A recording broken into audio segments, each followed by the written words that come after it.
Well, the Canadian Football League is back on Canadian soil. Whether that's solid ground remains to be seen. Today in Edmonton, the Board of Governors retreated from the USA and confirmed that the Grey Cup champion Baltimore Stallions will move to Montreal.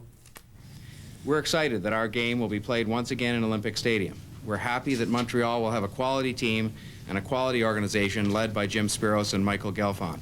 And we're happy that our Grey Cup will be back in Canada. We have put our expansion activity in the United States on hold for at least 1 year. We will only enter the United States again when we have done a lot more homework, secured American marketing and media partners, and identified franchise locations that we have carefully selected, as opposed to those which seemed at times to materialize on their own.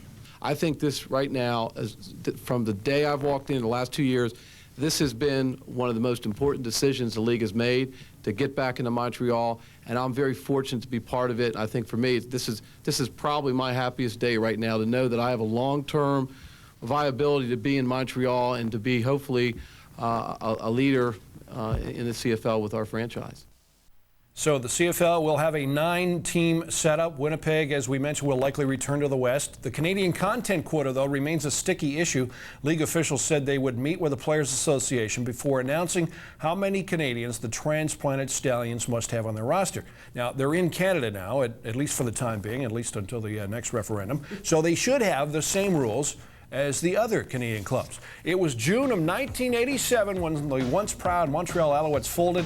Football in Montreal dates back to, get this, 1868. Montreal football clubs won 6 Grey Cups, and Marv Levy's powerful Alouettes packed the brand new Olympic Stadium in the late 70s. After the Als folded, the World League of American Football moved in 1991. They averaged more than 30,000 a game. The province of Quebec has been producing some outstanding football talent. Tim Tiakabatuka, U.S. CFL expansion experiment is no more, at least for the time being. And nobody took it harder than this man, Fred Anderson. 2 years in Sacramento and last year in San Antonio. Anderson made the decision to pull the pin this afternoon. He wasn't talking, but his former head coach was. I think he had some great association. I think he enjoyed the not only the association with the people involved, but the brand of football.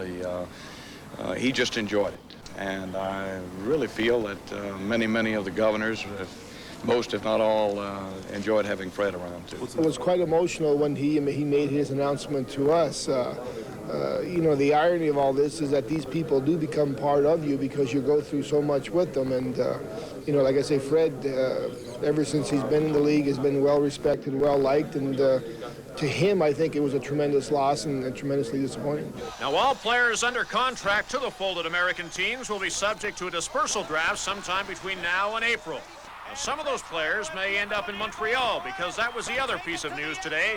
As it was announced, the Baltimore Stallions will officially move to Montreal for the 1996 season. Jim and Dr. Michael Gelfand made a full presentation to the board as to their action plan, what they hope to accomplish, discuss the 3 criteria that we mentioned before, and we are satisfied that we have ourselves organized and able to commit to going into Montreal. I'm, first of all, very excited, as is my partner, Michael Gelfand, and my other partner, Marv Sturzer. We've all been to Montreal. We've checked everything out. These people have been very pleasant to us. They've extended to us really almost like an open-door policy of helping us be successful. That's from the local sports teams that are there, and also the local sponsors. It's expected the CFL will hold a news conference in Montreal on Tuesday to outline further details on the move. The contentious issue of the American-Canadian player ratio remains up in the air. The CFL will meet with the Players Association before making a final decision. That said, there will be Canadian players on the Montreal squad. And to that end, Canadian players from the established 8 Canadian teams will make some Canadian players available through an expansion draft. And what of the future of Don Matthews? Does he join Spiros in Montreal, or is he headed to Toronto? Jim Spiros and Michael Gelfand and I are going to sit down this evening and discuss that exact situation. And we have a meeting scheduled before Jim Spiros gets on a plane at 11 o'clock tonight. So will you make a decision within the next 24 or 48 hours? I would certainly hope so. And believe it or not, expansion is still on the agenda of the Canadian Football League, despite the unmitigated disaster of the last 3 years. Not expansion to the States, mind you, How about the Okanagan in BC? I would love to see something in the Okanagan Valley, you know, particularly somewhere like Kelowna or some of that. And I think that's a very viable thing because the number of people that are moving into that area.